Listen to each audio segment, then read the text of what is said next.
All right, we're back with the 27th episode of the Feel for the Game podcast. And I'm sure for those of you who are watching this on YouTube, you've noticed something different. We do not have just a lame backdrop sitting there stagnant for an entire podcast. We actually have a video now. So here we are.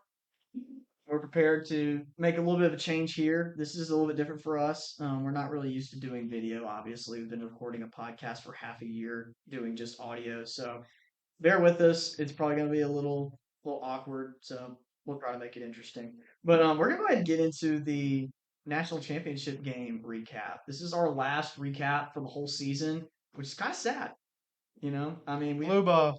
we've gone right through the whole season. We keep talking about that. I guess just to us, it feels like it's flown by a lot. I don't know about everybody else, but I feel like the college football season is just kind of it felt like a long time when we were in it. Like, wow, this season's really dragged along. Like the national championship game, like 2 weeks waiting on that game felt like a while. And then we finally ended up playing the game, and I was like, crap, it's over. That was fast. But with how college football is now, you got games week 0 is like the 23rd of August, and we don't finish up till the tail end of January. So you've only got like 5.5 months until the season kicks back up, and off-season content's a lot of fun too. So it really doesn't feel like the season ends for that long anymore. No, and the off season flies too. It all just flies. Yeah, well, we hope we fly right through this off-season very fast. And with all the portal stuff too, that just makes it fly because you get to track all that. Oh yeah, and with the mess that it is right now, which we're going to get into a little bit later, it just gives you a lot to talk about. So we've got a ton of material outside of the recap to go over today, but let's go ahead and get into this game. Final score 27-21. Indiana takes the W. I think we both were kind of expecting Indiana to win this game. A lot of people really were thinking that they were going to lose, and they were putting money on Miami because the spread was so large. I didn't understand that. It never made sense to me. I saw like a lot of people that I follow and trust and stuff picking Miami. I was shocked. Yeah, that was disappointing. We picked Indiana, so you can trust us, obviously, since we picked the national champion, even though it was literally the week before the national championship that we made the picks. Forget all the playoff brackets that we did. They don't matter. We ended up picking the champion when the game came down to it. So that's how it went. And I thought that overall, Indiana was probably the better team here, even though it wasn't necessarily as big of a margin as I thought it was going to be. They still proved that in a probably B tier game for them, they can beat a team on their A game almost. That was, for the most part, about the best you're going to get out of Miami. Yeah, I mean, you certainly. got a good defensive performance for the most part. They were disruptive and they made some explosive plays. I mean, really, the only glaring thing they screwed up on was the block punt. Yeah, I think that was that and the interception really did them in. Yeah, Those were two really bad plays on their end. But other than that, they played a solid game. Total yards advantage actually went Miami. It was 342 to 317 in favor of the Hurricanes. I mean, these stats just are all really close. So eventually, there's going to be a point where we're going to have to point out something. I think that was the real difference maker. And it wasn't a huge stat category that just blew up to me this time. That was like, that's it. That's why they won. Or this group of stats here, they dominated or they won the game because of this. I didn't feel that way about this game, to be honest with you. Like I said, I think it was a B tier performance from Indiana, and they still got it done. Passing yards, Miami 232, Indiana 186. Fernando Mendoza didn't even have to sling the ball to win this game. The Heisman winner had a team good enough around him to where he didn't have to throw for 400 to win this game. Against good defense. That says a lot about Indiana and the way that they went about this game and this season, too. Rushing yards advantage went to Indiana, 131 to 110. So only 21 yards difference there. I think Fernando Mendoza finished with negative rushing yards despite one of his big plays being a rushing touchdown. So I think the two backs for them split over 30 carries. They were averaging less than 4.5 yards per carry each. But they got the tough yards when they needed to. So it wasn't a dominant performance on the ground, but it was good enough to get the job done, in my opinion. Miami really just the one big explosive run. Yeah, just like talking about that more on the ball. The game was very physical. These were probably the two most physical teams in the nation. I think these were definitely the two best teams in the nation. I agree. I think overall these teams were the best in the trenches, and I think that's why they made it to the national championship game. I would argue that teams like maybe Georgia, Ole Miss, and Oregon had specific players and systems that were better, specifically skill players. But Miami and Indiana clearly in the trenches were better football teams. What was interesting to me was that Miami really just leaned away from the run. They averaged over 5 yards a carry I know, in the but game. they didn't hand off the ball enough. I mean, Mark Fletcher had the one big run, so that had a lot of his stats. But early in the game, I felt like he was running the ball well, and then they just kind of stopped. Well, they'd have 1st and 10 and then pick up like 5 yards and then throw the ball on 2nd and 5 or something. Yeah, and one thing, like, as a casual viewer and not a previous player or coach, I have to remind myself that when I'm watching teams like this and I see them just immediately stop doing something that was working, it's not just like, well, what is the coach doing? He doesn't know what he's doing. He needs to run the ball. That's not that's not everything that's happening right there. You're missing the whole point. There's a reason why they're not running the ball. They're not getting the looks they want. The box is not the way they want it, or they're seeing something in the passing game that's making them think they should be throwing the ball. And just because you see something doesn't mean you're always going to convert. So I don't know what Miami was seeing that made them choose to lean away from the run, but they saw something and they chose to go a different route with the game early. It's been a theme the whole year for them, though. Yeah, and they leaned on Ole Miss. And for those of you who didn't watch that game, Miami carried the ball over 50 times. That's like Army, Navy, military school triple option numbers. You don't see that very often. As a result, they had 41 minutes time of possession. I just I never saw them getting stopped by Ole Miss if they continued to hand the ball off. And the coaching staff knew that, the players knew that, so they just kept running the ball. And in this game, they couldn't run the ball for 4 yards pop consistently. And like I said, they could have been seeing something in the passing game that led them to go a different route there, but it just felt like they needed to lean on the run a little bit more in this one.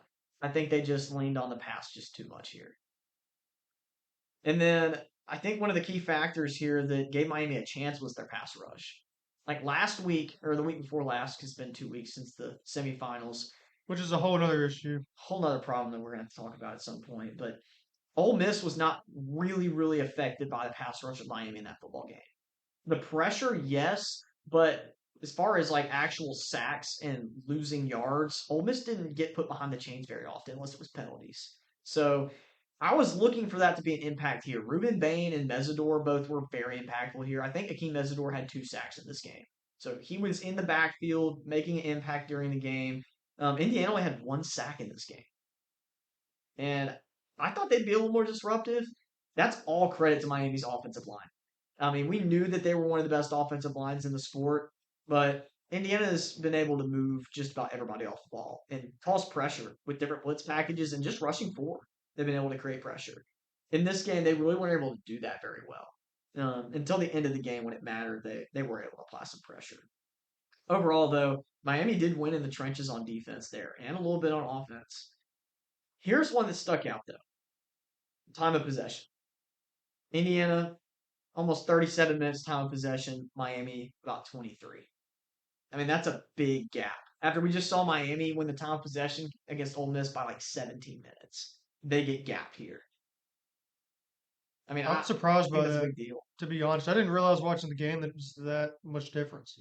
Well, I kept looking at everything, and other than key plays and stuff and players making impact on the game, it was a very tight margin here. With it being a 6 point game and Indiana having to kick a field goal late, Miami was in this game pretty much the whole fourth quarter. They had a chance because they were down 10 for the longest time and they narrowed the gap there at the end. But it still was closer than probably 10 points most of the game, it felt like to me. So the stats really weren't showing me that Miami couldn't have won this game, even though they were down 10 most of it. And I got the time of possession and I realized that Indiana held the ball for a majority of this game.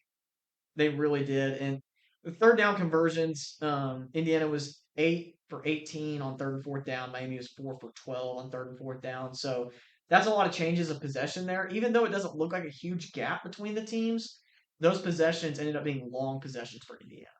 So regardless of the fact that they didn't outgain Miami significantly or anything crazy, they actually got outgained by 30. Time of possession went their way. They controlled the game. And big plays like the punt block and the interception, I think really is what came down to that 6 point win. I think those both were very integral parts of the game. The big plays that I want to highlight that I'm sure several people have pointed out, but this at the end of the day is what won Indiana the football game, and it's 2 players. Charlie Becker and Fernando Mendoza. Obviously, Fernando Mendoza is going to be on there, but Charlie Becker is probably one of the more unsung players on that football team. He came on late in the season and he's been super clutch. You know, he was actually at Indiana before Signay. He really was. I didn't Yeah, know he was that. on the roster before, and he stuck around. That's cool. I had no idea. That's really neat. I I mean, think he I ended might have up. saw somewhere that he was a walk on too, or something like that, That's a cool story. I'll have to dive into or that low rated at least. because I mean, he really wasn't getting starting playing time until mid-season when Surratt went down with an injury. So that's Yeah, really cool. I didn't know that. I always love to see stuff like that. So that's really cool. But Charlie Becker was a huge impact player in this game. I mean, they have Omar Cooper and Surratt fully healthy in this game. They really did not do too much to impact the game at the end of the day. Like Omar Cooper had a couple big catches and Surratt had a couple tough ones, but they didn't take over the game. They weren't even close. Charlie Becker had plays on 4th and 5. He had a 19-yard catch. That was 11 minutes to go in the fourth. That was on 4th and 5. So that's a big play. Fourth quarter, with 2.5 left, he has another 19-yard catch. One was in contested coverage. The other was a sideline tightrope catch. That one was 2:30 left in the fourth quarter to get them in range for a field goal on that drive.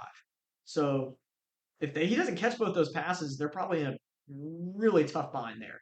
They don't end up probably scoring on that other drive on 4th down. And then they probably aren't going to be able to get in range to kick a field goal on the last drive, which would give Miami a chance to go down and send it to OT. So obviously, Charlie Becker played a massive role with this team late in the season. Without him being that third wide receiver getting good matchups, I don't know that they could have won some of these games. You go back to the Penn State game, I mean, he had the big play that put them in position to win. And then Omar Cooper catches the touchdown, but Charlie Becker has been very, very clutch for this football team. yeah. I've just been so shocked with like the other two guys, and just him being able to step out like he did in the national championship game. Because I mean, all the attention was on the other two. Like people mentioned Charlie Becker. Like I remember, I heard somebody talking about how Alabama was game playing, like for Becker more specifically. But like the casual fan, he's not going to be on the forefront of your mind when you're thinking about the receiving core from Yeah. Indiana. And then again, late season come on for him with the injury from Surratt.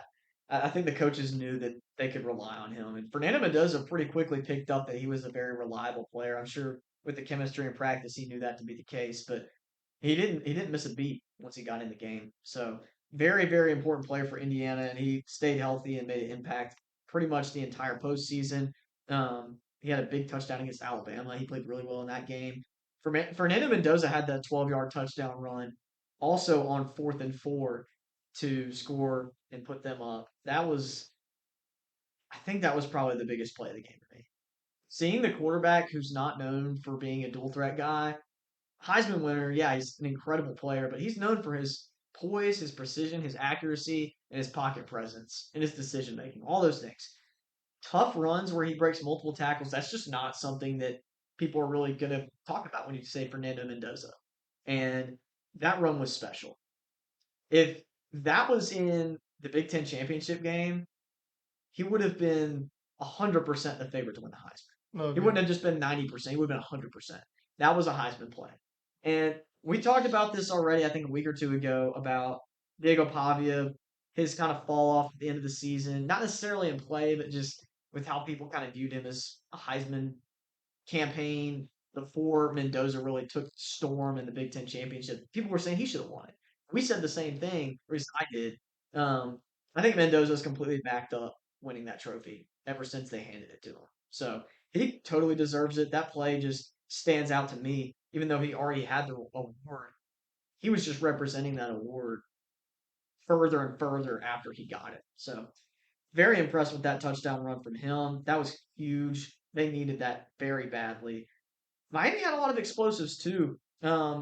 Tony in the backfield creating magic like we typically see from him, whether it's screens or swing passes. They just try to put the ball in his hands, and he made big plays. That catch out of the backfield he scored on. I mean, he broke multiple tackles. It didn't look like he was going to get brought down.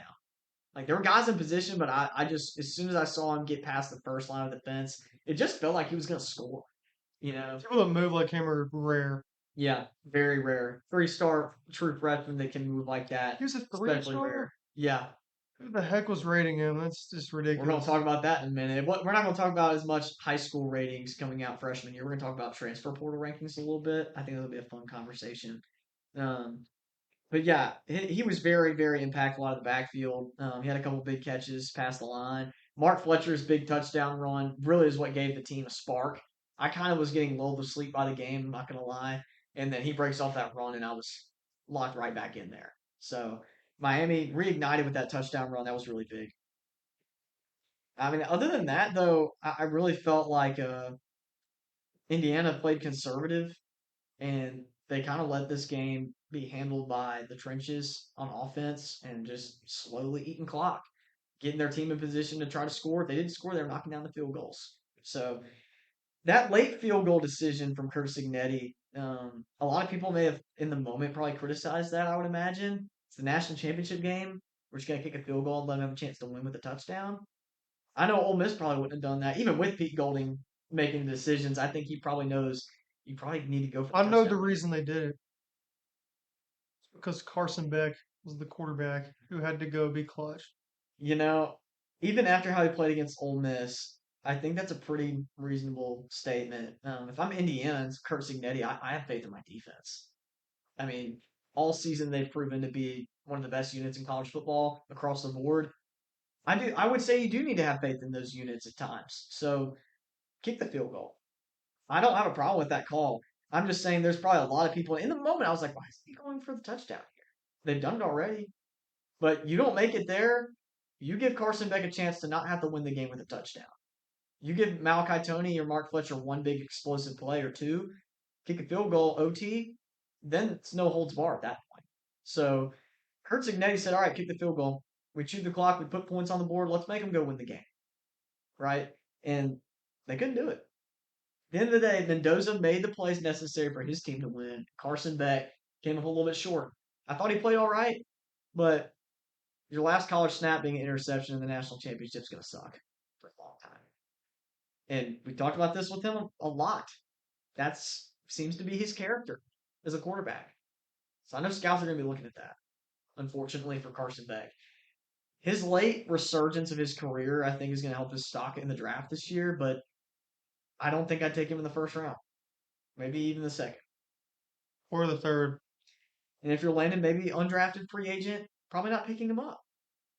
I mean, I'm going to stand on what I've said about how the amazing, just cracked offensive line that he's been behind this year has made him look better than he actually is.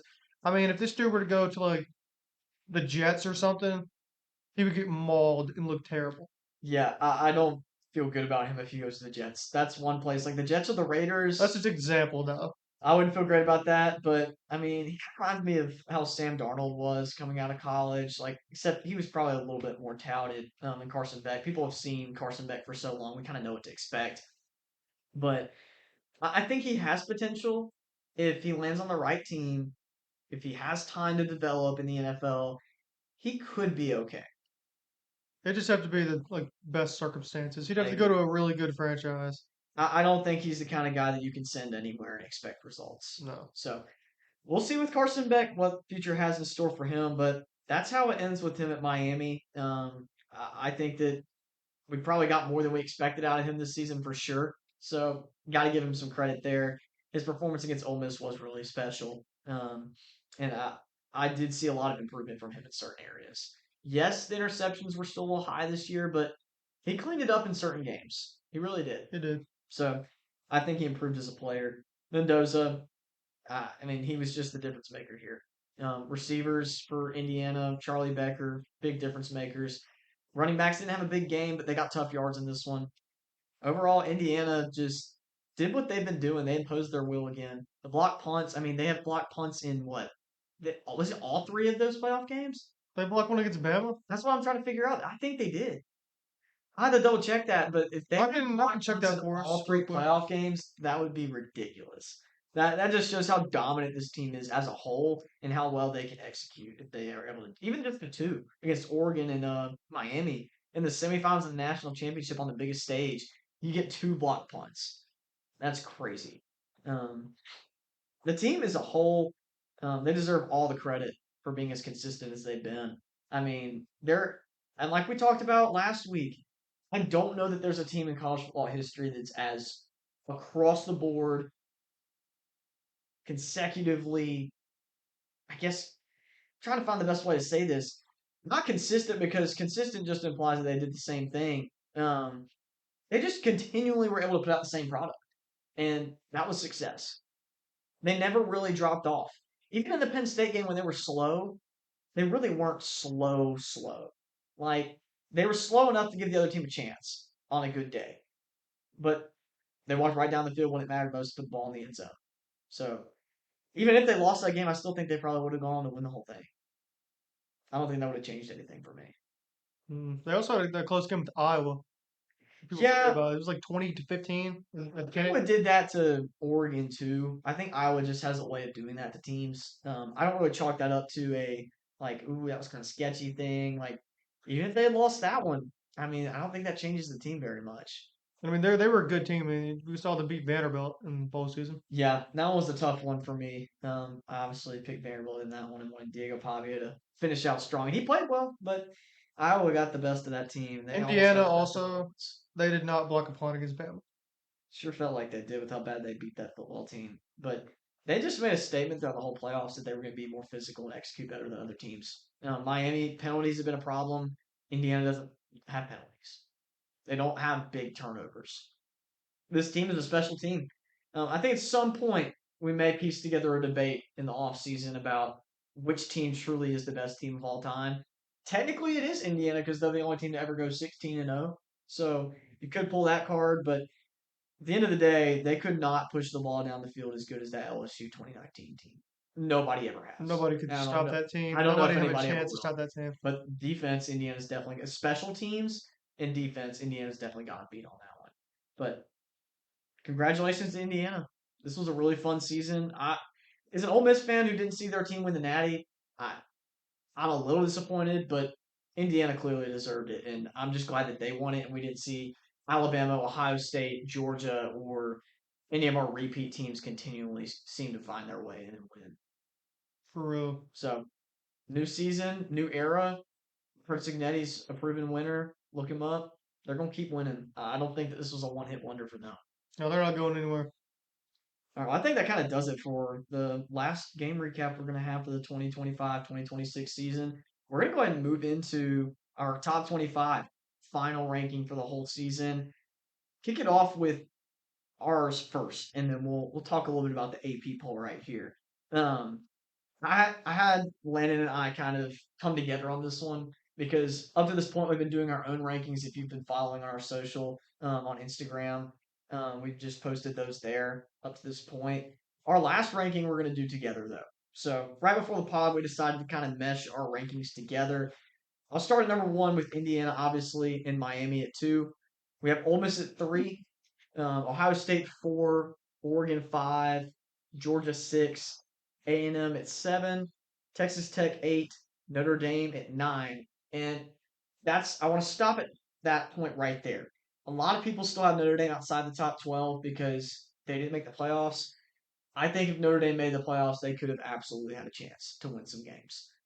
There are teams that did make the playoff that I think probably at the end of the day were not as good as Notre Dame. This is the final poll, final ranking of the season. This isn't just because you made the playoffs, you automatically are locked in. We've decided to rank the teams how we think they should have finished in the rankings based off of their performance holistically. So Notre Dame at 9, BYU at 10, Texas 11. I felt like those were kind of interchangeable, but BYU made their conference championship game, so I think that's a little more important there. And then we got Alabama at 12.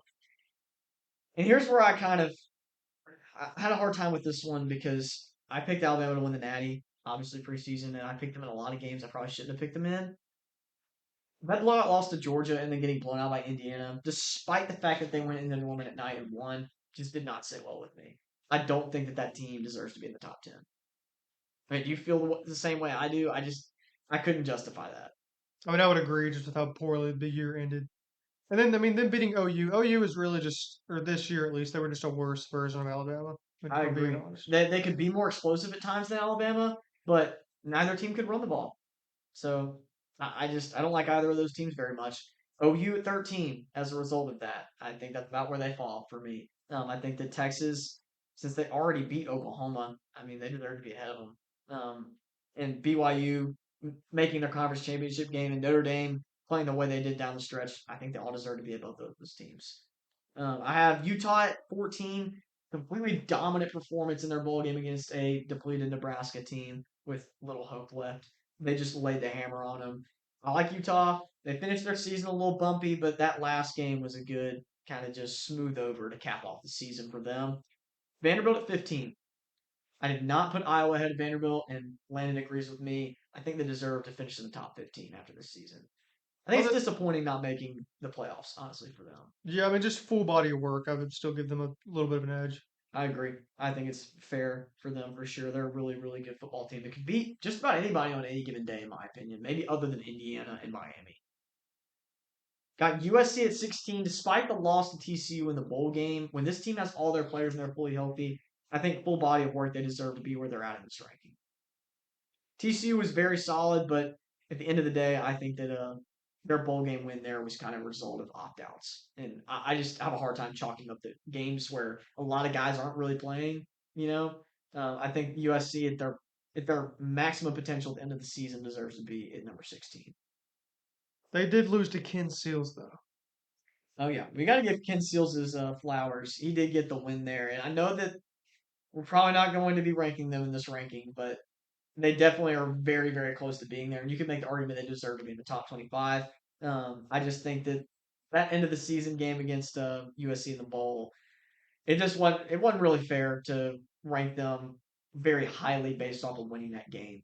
With all the opt outs, it's a glorified final scrimmage at that point.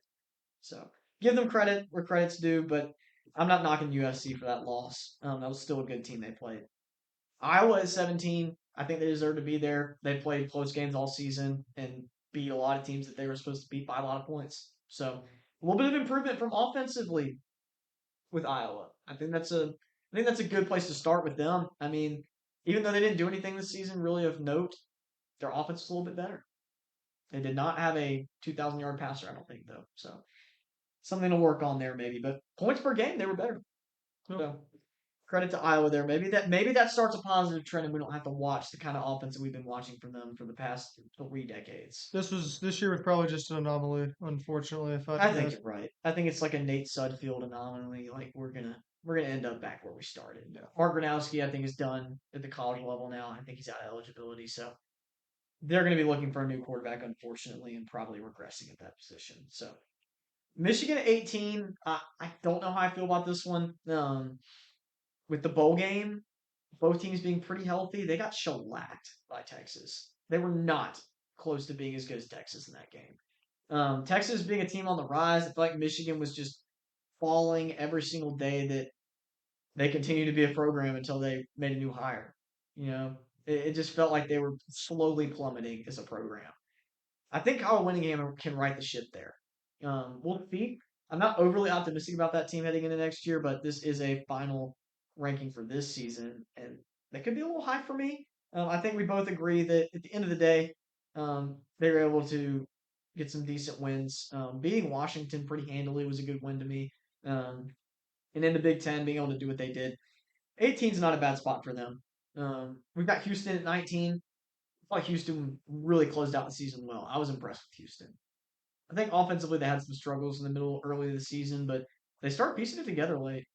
Yeah, when they weren't particularly great on either side of the ball, but they just put together a lot of complete performances and able to get the 10 wins, huge. Yeah, Willie Fritz heading into year 3 next year. Definitely a team to watch. I'll be watching Houston heading into next year. Definitely don't want to sleep on them like I did this year. Virginia at 20. And with this one, I felt like we kind of had to put Virginia here because not only did they make their conference championship, but they beat Missouri to advance to 11 wins. Missouri did not have their starting quarterback. They won in a close game. I'm still going to give them credit though. They beat a good SEC team to finish the season 11-3. Losing to Duke in the championship game was kind of a letdown, but they didn't really have any games where they got blown out necessarily, and they were clearly outmatched. So a solid football team. No really really big wins of note in my opinion that I would really be drawn to, but solid team. Big year for that program. JMU at 21. I think that even though this team made the playoffs, and they put up a performance against Oregon for the most part, I think 21 is probably a good spot for them. I think other teams above them could put up a better performance in the playoffs against most teams. They were really, really good, but just not a top 15 team in my eyes, much less probably top 18.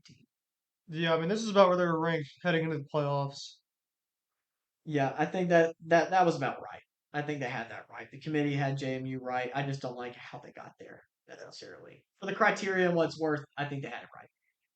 Tulane at 22. I do think that Tulane was a notch below JMU overall. That could be a debate that some people may have. I haven't really noticed that anybody's been talking about that, but I think that Tulane, despite the fact that they won their conference and they finished out strong, blowout losses to UTSA and two to Ole Miss, there was a drop off for them for sure. I think in the trenches offensively, big drop off. So Tulane finishes the season at 22, slightly above a team that they took down that won their conference, Duke at 23. I have Duke here because they won their conference and because they beat a good Arizona State team in their bowl game.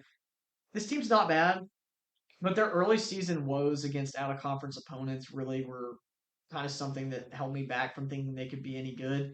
I had this team at 9 wins preseason. They end up getting the 9 wins, so kind of was close on that. They did finish with 5 losses, so didn't really see that being a possibility. Probably never could have guessed that, but they finished strong. They're going to miss Darian Benson next year, though. That really, really sucks that they don't have him back.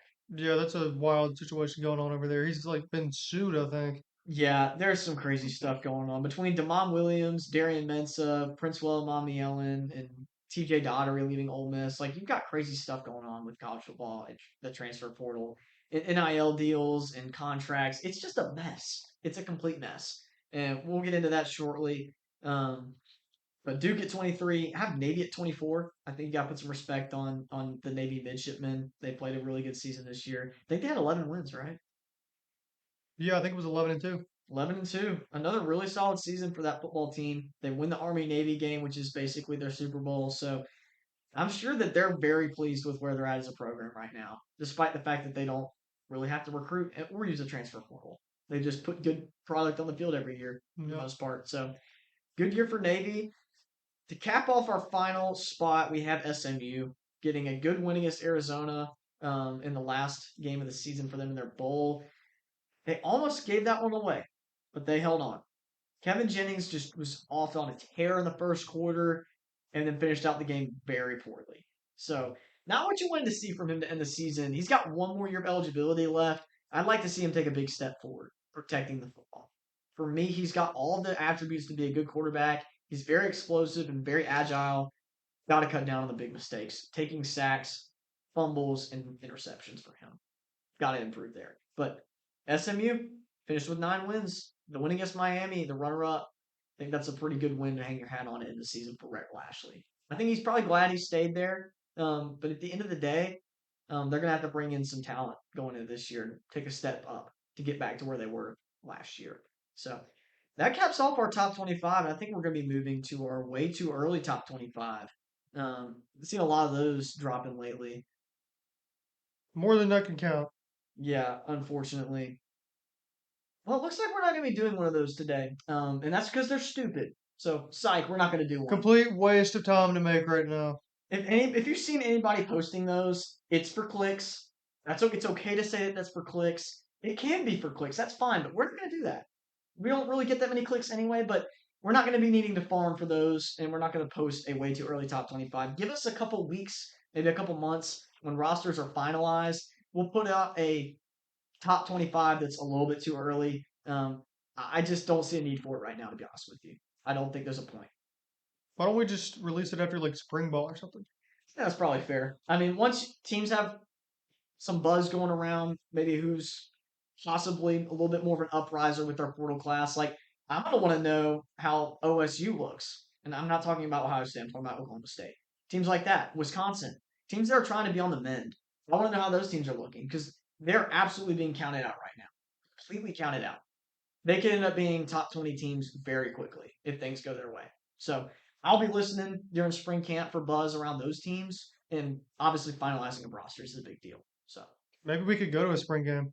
That would be fun. I really don't know what all teams are still doing games like that, but a lot of them fall on weekdays. So I know State still got one. I know Ole Miss is kind of falling off with that. Maybe Pete Golding will change something there. I'd love to bring Ole Miss's spring games back. That was a core part of my childhood. We went to like Wait, y'all all of took them. in, y'all don't have them anymore? Yeah, Lane Kiffin didn't want anybody tampering with his Ugh. players. So it's funny how we ended up where we're at, where with him tampering with players, regardless Wow. of what team he's coaching for. But he didn't want us having a spring game because he didn't want people to see our talent. So Well, we got one on a Saturday and a weekend series in baseball with LSU at the same time. that's fun. I'd definitely be Big interested in that. weekend. But it's something that's really funny. I think I remember Lane Kiffin talking about trying not to hype up players like Winston Watkins because somebody might steal him. Ended up being the guy that took him with him anyway. So it's pretty funny. But I won't harp on that too much. Anyway, we're not going to be doing a way too early top 25, so we can move on. We're going to talk about the transfer portal for a little bit. I want to talk about our winners and losers first. I think you got to give LSU the win here. I mean, you do. At It the end of the looks day, it looked sketchy for a minute, but they pulled it together. yeah, Or and more than pulled it together. they're trying to get things squared away in the trenches right now. I think they got a lot of promise defensively. I think that the pickups from Ole Miss were pretty strong with Princewell, Monmielen, and getting TJ Daughtery. Obviously, he's a linebacker, but big pickups defensively. I think they're probably got to work a couple things out on the defensive line. Interior defensive line, you need size, you need depth, you need proven experience, and they're going to be putting in a lot of probably new guys and freshmen at that position. You got Lamar Brown, number 2 recruit in the country coming in. He's probably going to start right away if I had to guess. I Kind of like think how Mason Smith did a couple years back for them. I figured it'd be the same way. I think something that's really boosted their class too is like you'll see a lot of teams on the list that maybe like aren't great programs, but they're ranked high, and that's because they have a new staff coming in, a lot of new players. But when a place like LSU has that happening, that's already going to be like a top five transfer class anyways. Like they're just going to dominate. I mean, I'm looking at the 247 rankings right now. They have like a point system. There's nobody within 18 points of LSU, and I think it's a scale of like 1 to 100. So there's just nobody close to them. Yeah, Ole and Miss is actually second. I'm actually very surprised about that. But obviously, it has a lot to do with money. And Lane can be the portal king Yeah, all I he mean they wants, have but infinite money. they have the infinite money glitch at this point. Yeah, So players are just going to keep going there. But one thing that they have not gotten in this cycle is a lot of really good offensive linemen. And you can have all the skill players you want. You can have the best defense in college football, but if your offense cannot function the way you want it to function because of the problems you may have in the trenches there, you could have a season like they just had. Because let's not forget they had the number 1 portal class last year, right? And they got their backup insurance quarterback in Michael Van Buren, who, in my opinion, is a D1 starter at the Power 4 level, right? And they had their number 1 overall pick, Heisman contender Garrett Nuthmeier. Everybody thought they were going to be good, and they ended up yeah. going 7-6. So, I mean, I'm gonna be the last person to get ahead of my skis on LSU, especially when they have a transfer portal class that's eerily similar to last year. But there's promise for sure. I mean, the quarterback position, they've got so much insurance that if for some reason the quarterback's the problem, they're just going to start moving things around, whether it's health or whether it's consistency struggles. They're very ready to make a pivot at that position. So with Hussein Longstreet and I think it was Landon Clark from Elon, I may be getting that wrong, but they've got 2 guys that they can move to at that position now. Yeah, guys love it. Yeah. I think you got to put them in the winners category for now. We may be revisiting this in the fall and saying they may not be. But for now, we're going to keep them in the winners category. Losers. Big loser that sticks out to me, Alabama. I just don't think they're making enough moves. I really don't. With what they've lost, I mean, they're just not bringing enough in. Like their recruiting class was pretty solid, but they really did not use the portal very well in this cycle. They lost Hollywood Smothers flipping to Texas. They needed him bad with how bad their run game was this year.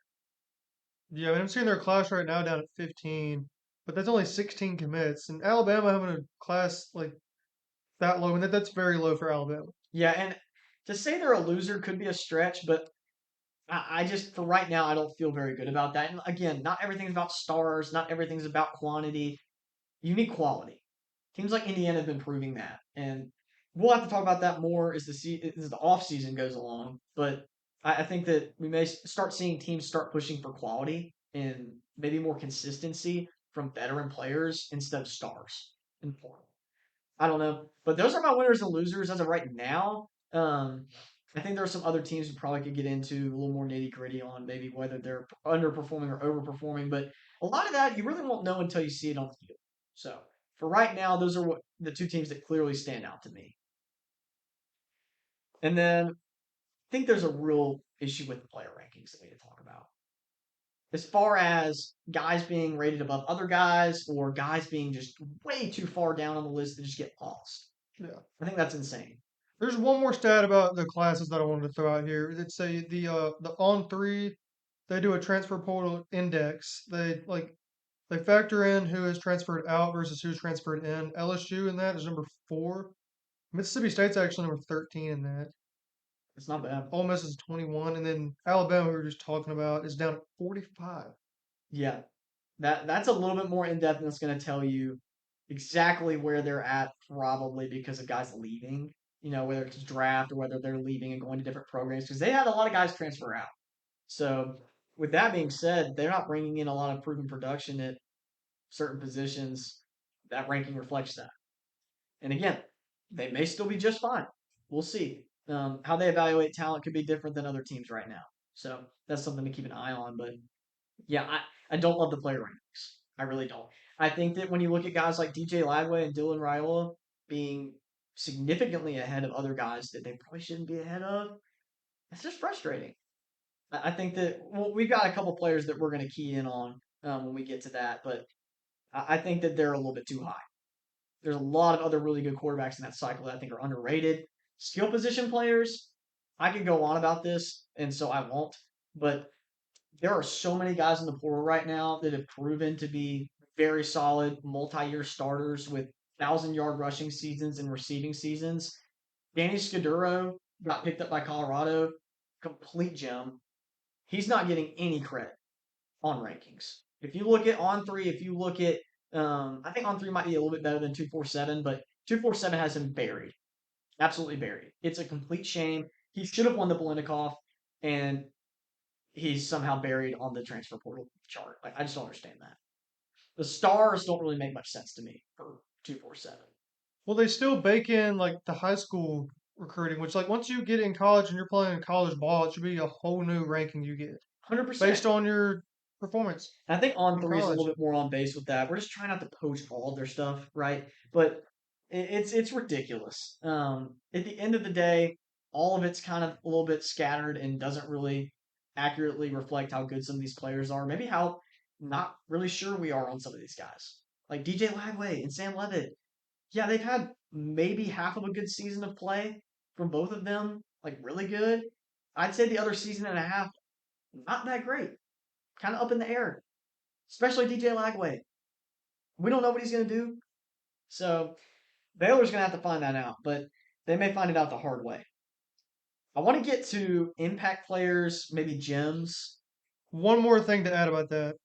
I just saw Austin Simmons rating scrolling down here. Yeah, 93 rated. that's one of the guys that we're about to get to. We have bust potential Gosh. guys as well. So we'll talk about gems and bust potential guys real quick. I've got a lot, and this is we're just gonna do quarterbacks this week because there's so many guys. That's why I didn't get too in depth on other positions. My underrated guys here, I'm gonna go ahead and just list them all. Michael Van Buren transferring to USF. I think he might be the steal of the transfer portal cycle.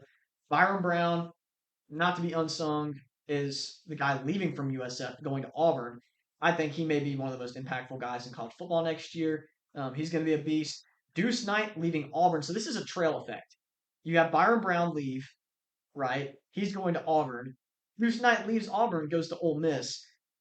Michael Van Buren leaves LSU and goes to USF.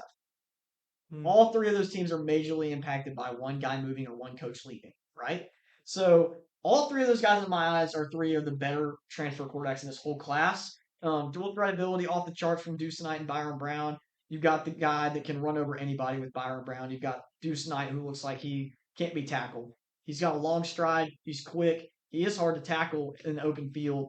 Very slight of frame, but can still move and knock people over. Michael Van Buren, not necessarily going to be 1,000-yard rusher or anything crazy like these two guys, but he can move for sure. More of an improviser, but very, very solid quarterbacks. Jalen Rayner from Arkansas State, 10,000 career passing yards. 10,000. Goes to Iowa State. No one's talking about that. I'm Sure, really excited for that. sure, he's probably thrown 30 interceptions in his career. Sure. He played for Arkansas State. He played for Butch Jones. You can't really dog him for that. It's not fair. Iowa State's not really known for having super explosive offenses. I don't think they've really been really, really good since Brock Purdy was there. Rocco Beck had like one really good season there, but regardless, he's very, very, very slept on right now. You can sling it. He can absolutely sling Absolutely. it. I really wanted to go watch him this year. We didn't get to make it happen. We actually wanted to go to the Iowa State Arkansas State game. We So did. it's Yeah. funny that they end up Yeah. having him as their quarterback this year. Josh Hoover, he's going to Indiana, the reigning national champions. He's rated pretty low compared to some of these other guys. Not necessarily that he's rated low, it's just lower compared to other guys. I think he's got a lot of potential. I was very high on him going into this year. I had him as my number one quarterback in the Big 12. He was very close up there at the end of the season. So when we're ranking teams going into next year with our way too early top 25, I think Indiana's in good hands. His interceptions do concern me a little bit, though. Yeah, and I That's think his he can only clean that thing. up. I absolutely think he can clean that up. With his He'll explosive certainly play, have less being in Indiana. I think that offense is going to be a lot more conducive to the style of play that he's going to be running. He's not going to feel the need to sling the ball everywhere, right? He does remind me of the move with Fernando Mendoza. It's very similar. It's not like Curtis Rourke where you've got a game manager moving in. Josh Hoover can take over a game. He had some games this year where he was slinging it. So I'm excited to see him. Colton Joseph from Old Dominion is going to Wisconsin. That's a team we talked about a minute ago that might be on the mend. Colton Joseph absolutely could be the guy to take them there. Wisconsin hasn't had a good quarterback in years. Years. So I think this might be their guy. We'll see. And only time will tell if he really can make the move to the Big Ten. But big dual threat guy. It's funny. He actually opened the season scoring a 75-yard touchdown, running the ball on Indiana. They had a close game with Indiana early in the season, and everybody was freaking out. I was freaking out. Old Dominion ended up winning like 10 games. They were really good. They had a lot of transfers leave, though. So I'm not really too high on them going to next year. But Colton Joseph, definitely got to keep an eye on. Caden Hauser from ECU going to Illinois, replacing Luke Altmaier. I think he's really solid. He It's had a over good 3,000 fit. yards. I think that's a really good fit. I like that one a lot. Ole Miss might try to make a move on him. I guess John David Baker didn't see that really working in for the offense there. I think we had bigger plans. So looks like Trinidad might come back. We'll talk about that maybe another time. But currently waiting on something to actually happen there. I don't see really a point in wasting air on that if he's not going to do anything right now. So we don't know. Yeah. He's currently suing the NCAA in Mississippi State Court in Lafayette. So we'll see where that goes. We'll Yeah, probably have I'm an update on sure that he'll going lose into. in the Lafayette County Court. Yeah, definitely not biased at all. Yeah. So we'll see how that goes. But Caden Hauser goes to Illinois. Amari Odom. This is one of my favorites. He's leaving Kennesaw State and he's going to Syracuse, if I have that right. I'm like 99% sure it's Syracuse. I think it's Syracuse. We can't be I'll perfect. confirm. I'm expecting that to be right, but we can't be perfect. I should have had it written on my notes, but I don't. Um, I'm pumped about him. I think he's really solid. They had a lot of guys leave. If it is Syracuse, they had several guys leaving the portal. Two receivers left and transferred to Ole Miss. Jonte Cook and Daryl Gill both went to Ole Miss. Really solid guys. So he's going to miss them if he is at Syracuse. But he was really solid at Kennesaw State, led them to their conference championship game. They did lose, unfortunately. Or no, did they come back and win that game? Yeah, they did. Sorry. They came back and won that game. I had it in my mind that they lost because they were down bad early, but Yeah, yeah. they come back, they win their conference championship game, got blown out by Western Michigan in the bowl game. Yeah, That was sick. I picked them to win that game. He did go to Syracuse.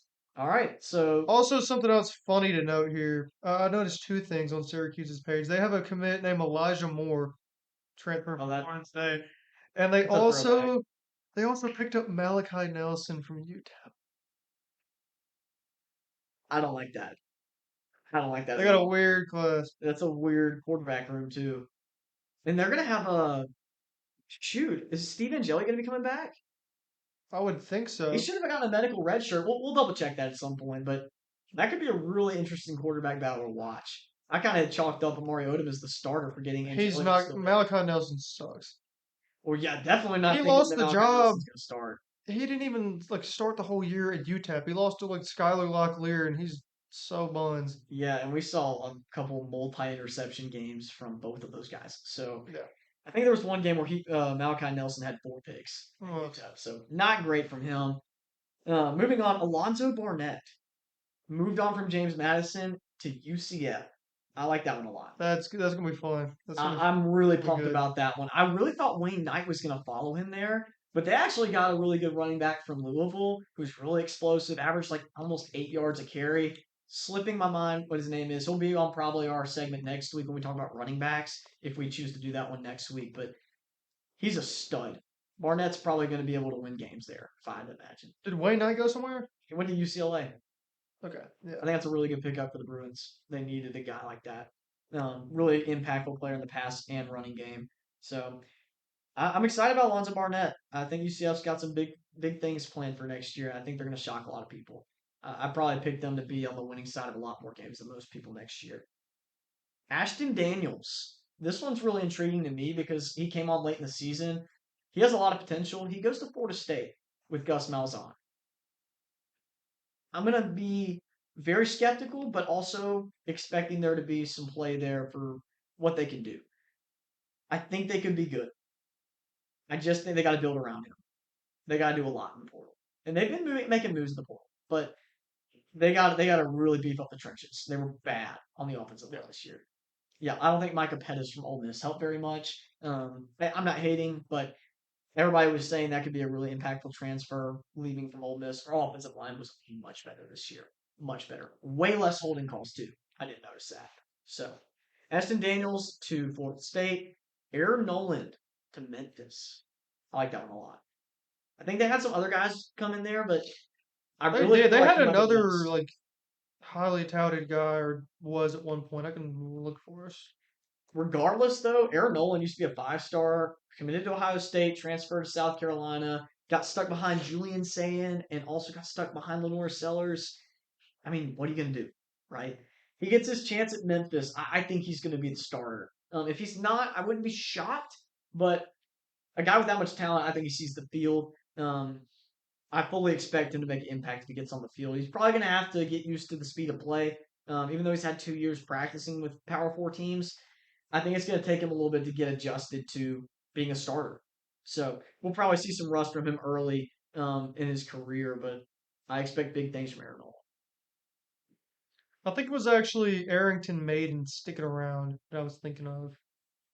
I know they had some guys leave. Oh, okay, didn't they get Or maybe he left. There was some guy. I can't think of who it was though. they get KJ Jackson from Arkansas? I think they may have gotten Maybe. somebody else. I can't remember exactly. But whoever they got, they'll probably get a chance to compete with Aaron Nolan if I had to guess. Yeah. And I'll let you let me know who that is here in a second since you're I checking. can't find it. I'm just gonna give up. It was somebody though. Regardless, I heard they've somebody got good saying that there picks. was two really good quarterbacks on Memphis. Aaron Nolan being one of them. Yeah, I feel confident with Aaron Nolan. This is one of my favorites. Ron Dickens, Western Carolina. That guy's a beast. Next, Cam Ward. Next Cam Ward, I don't know. He was insane this year. Threw for a bajillion yards and touchdowns. They threw the ball pretty much the whole game, every game. That was just how they ran their It offense. works. It works. He's really good. He's buried. When I say buried, he's buried on the transfer portal rankings. Buried. So we'll see where he lands. I don't know if he may have committed and nobody knows. I have no idea. Um, up to this point, I didn't know that he's committed anywhere. His stats are ridiculous. You want to read those? I will look at them in a minute. So 3,500 yards, 38 passing touchdowns to 2 interceptions. That's ridiculous. That's just insane. And he I run the don't ball a care lot who this you're season. playing against. I'm only seeing last. Hold on, I can pull up Russian stats. I think he was mobile from what I remember. I Um, had to watch him a little bit.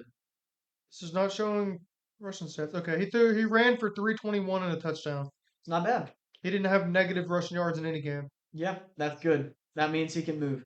So I think the offense probably didn't really require him to do very much running, but that dude can sling. He absolutely can sling. J.C. French leaves Georgia Southern. I like him a lot.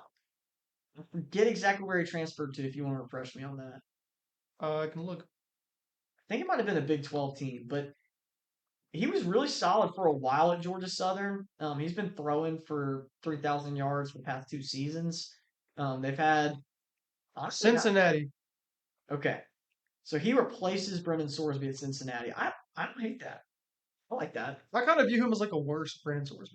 I think that's He's fair. kind of a similar quarterback, He can like move a little style bit. wise. Like he can run. I think he was He can run on some. their team last year when they played against Ole Miss. We had an insane defense last year, so we bottled him up. But he'd been lighting it up last year. I remember going to that game. I was like, dang, if this is a normal Ole Miss defense, he probably could have a good game against us.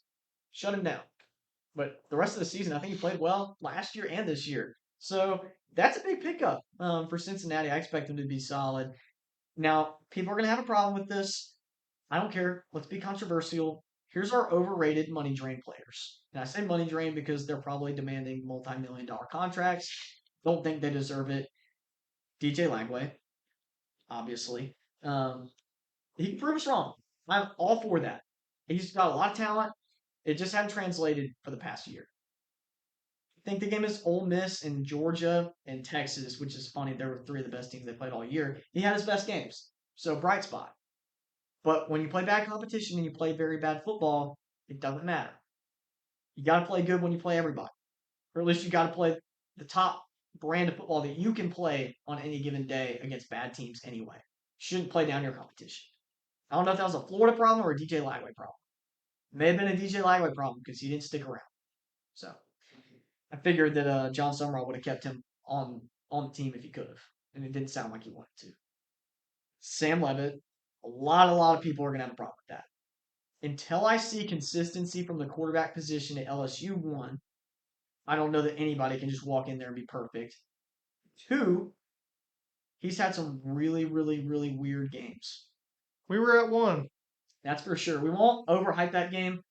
82 yards, two interceptions against Mississippi State. Sub 50% completion. Not a good football game for him. They literally had to run the He ball the was entire so second half. rattled. It was what, Damn. 20-3 at halftime? 17-3. 17-3. It should have been way more than that. I'll tell you that right now. Yeah. That was a beatdown in Starkville. Sam Levitt against really, really good teams this year wasn't great. Wasn't terrible. He was battling injuries, to be fair, though. He had an injury. Jordan Tyson was battling an injury. No Cam Scadaboo. That's to be expected, but I really do think that without Jordan Tyson level play and Cam Scadaboo level play, he's going to need to be exponentially better next year to meet the expectations they have in Death Valley. I think that's only fair. I think he's getting over $5.5 million from the Tigers, which I'm sure they could pay him 50 if they wanted to and treat it like the NFL, but they're not going to because they don't have to. So market value kind of thing. Austin Simmons. And look, we're not being haters. We're just being realistic from what we've seen. Austin Simmons has a turnover problem. As an Ole Miss fan who has watched him play, I said the preseason, this is a guy who has talent and could throw for 3,500 yards. I still think that's in the tank. He's got a live arm. He can kind of run the ball a little bit. He can be very accurate with placement at times. My biggest issue with him, with his style of play right now, he gets very flustered very easily. Like the Kentucky game is a perfect example. Not very comfortable in the pocket with pressure. 2 interceptions out the gate, gets sacked a lot. He really struggles in high pressure situations, especially when the offensive line's not holding up. But he's got talent. So I don't know that Missouri's getting a real steal here. A lot of people are making it seem that way, but in the transfer portal rankings, he's way too high. He's like number 7 or something. And look, he was very highly touted coming out of high school early, but spending 2 years in Ole Miss's system and still not being able to run it smoothly, that's red flags for me. It's not a really, really, really hard system to run if you've had a lot of time to practice it. Jackson Dart, it took him a while, but he got it down. I don't think Austin Simmons ever got it down. Didn't seem like it. Trinidad Chambliss only needed half a year, so he walked right in there and made it look effortless. I don't feel really great about that one. Ethan Grunkemeyer. I don't understand why he's rated so high. I really don't. I think in high school he's rated What's his high. rating right now? Is he a 4-star? Too high. Let me I'll let you look. I myself. want to see your raw reaction to this because He goes to Virginia Tech with James Franklin. It's not a bad pickup. He played good football at the end of the season. They get to win against Clemson. I think that's really great. I'm sure that James Franklin and Virginia Tech would love to see him do that when they do play Clemson again. But I don't know that he's as good as maybe the rankings have him listed at. At least for 247, I thought he was a little high. What? 93? Yeah, What? I He's don't right know there what. tied with Austin Simmons. I mean, that's the two guys right there. Read a couple of the guys below those two, just for reference. Kenny Minchie is a 92. This one's bad right here. Aiden Childs is a 4-star 90. Maybe potential, but not gonna be wishful Bo with that one. Kabula, 89. Aaron Philo, 89. Lincoln Kineholtz, 89. Cutter Boley, 89. And Hauser, 88. I'm sure there's some guys further down, but that's probably not too bad. I just don't know if 93 is a good ranking for him. He's solid though. He could be good. He's definitely. I doubt they spent over a mil on him. If I had to guess, probably not very much. But his ranking is very high. I think that does it for our overrated players. But I think there's just so much promise at the quarterback position in the portal. When you've got guys like Jalen Raynor way down there, I don't feel great about taking Ethan Grunkemeyer or Austin Simmons. I mean, you could pay 500,000 to have Jalen Raynor instead of 1.5 to 2 million for Austin Simmons. Like, why? I just don't get I that. think the best quarterback out of this class is going to end up being somebody that was a steal. I mean, you look at the list we gave. We had 1, 2, 3, 4, 5, 6, 7, 8, 9, 10, 11, 12, 13 quarterbacks on our underrated gems in the cycle. Actually, I know who I think is going to be number one quarterback if he is able to transfer, and that's Mensa. Very Mensa. Okay. We have left him out because he hasn't transferred yet, but I saw something today. It's expected for Duke to go ahead and put his name in the portal. I'm seeing Apparently, they 100. have rights to enter him into the portal. Seeing 100% crystal ball right here. Somebody believes that's going to happen. If Miami retools the offensive line the right way, he's going to be dangerous. Oh yeah, Very dangerous. He was so good this year. You were all over that preseason. I'd love to get to watch him in person next year. We missed out on that this year, but had it last year though. we did. We did have it last year. We were going to go to the Duke Tulane game this past year, but we chickened out and went to another game. Forget, I think it was an Ole Miss game, I but think it was Arkansas Ole Miss. I'm glad we got to go to We that got to one. see the Trinidad first game. Yeah, not a lot of people are going to be able to say that. So, given that he may not be able to play more games at Ole Miss, he only played so many, right? Glad we got to go to that one. I think that really does it for us on this episode. Kind of a more brief podcast for us. We're doing things a little bit differently, obviously, with doing the camera. We're having to figure out how we're going to try to structure things now that we've got new content. So, kind of bear with us if you continually watch us and you're a consistent viewer. We're changing things. If you have recommendations, comment them. We'd appreciate it. We got our new setup. We got the Ole Miss side of things over here. Got some jerseys. Got some apparel, and then we've got Landon's side with Mississippi State memorabilia. We've got a couple things that you can't really see right here. We're going to change things up hopefully at some point to where we can kind of make this a little bit more open and we can have more stuff over here. But now you kind of see where we're recording. We've been recording here for several months now. We started off in a rental house that I was staying at over the summer, and audio quality was horrible. Glad we're past that. We made it a long way. I think we're going to improve some things over the off season, but I like that we finally made it to this point, and it's a lot of fun getting to do stuff like this. Like getting to have a room where we get to decorate it with stuff and come in here, and it feels like we're recording a real podcast, which we are. But I mean, up until this point, we've been speaking into a microphone with no decorations. It just feels more legit now. You know? Yeah, and I won't reference it to what maybe it looks like, but that would probably be a little presumptuous to say that it looks like anybody else's podcast studio. But I think it looks pretty good. If you guys have recommendations on anything y'all think we should put in here, that'd be cool. We're gonna keep adding stuff. We don't want to like totally crowd the wall, but having the TV here is cool. I like that. We're gonna keep We got the that bass stuff. up there. Oh yeah, I can't even see the bass from where I'm sitting, but we thought that would be fun to put there. I don't know exactly what significance he's going to hold in the future, but he may end up being a talking point from now on, I would imagine. So, yeah, just hang with us as we try to get used to doing things differently. I don't know how the audio is going to come in with us being this far away from the mic now. It should And be all right. obviously, it's a little informal that we have our computers with us, but we don't have anybody else helping us with this podcast. It's just us. And I'd like to have things pretty structured, and I think you got to have notes to do that. And sure, paper's great, but I think that it's okay to have computers. So until we get a significant following, informalities are fun and they're okay. So we're gonna roll with it. But I think that's gonna do it. We'll be back next week. Now that we don't have games to preview and games to recap, we're gonna be exclusively on transfer portal content, hot button college football issues. We're gonna be covering, and we're gonna do something a little bit different than a lot of other people are gonna do. I want to do a college football rewind section or segment, if you will. We're gonna talk about, like we mentioned, the preseason. We're gonna talk about older games, players, seasons, maybe specific situations in college football that we miss or that we want to reminisce on or that we want to bring to light given how things are now. So with the massive culture shift in college football with NIL, I think it's really important to keep in mind what we used to have, right? And as younger guys, we're both 21. We remember what that was like because as kids, all we did was idolize college football. We watched a ton of it. The players, the coaches, the teams, like that's ingrained in my head, core memories. That's really easy for me to recall.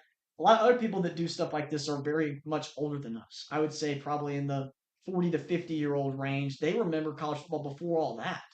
So they're kind of holding on to different values and different, I guess, memories of what college football means to them. But I'd like to keep pretty fresh on us what the 20 teens meant to us, given where we're at now. So that'll do it for us. It's episode 27 of the Feel for the Game podcast. Signing off.